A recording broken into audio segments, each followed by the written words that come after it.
tému Vykroč.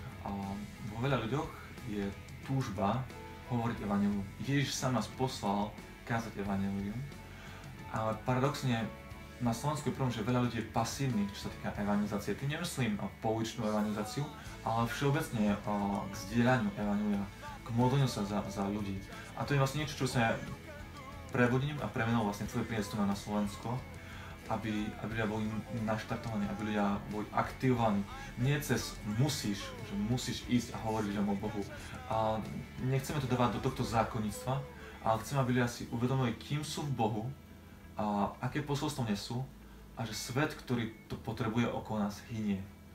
A nenásilným spôsobom v láske im proste prinášať jeho slovo a jeho prítomnosť.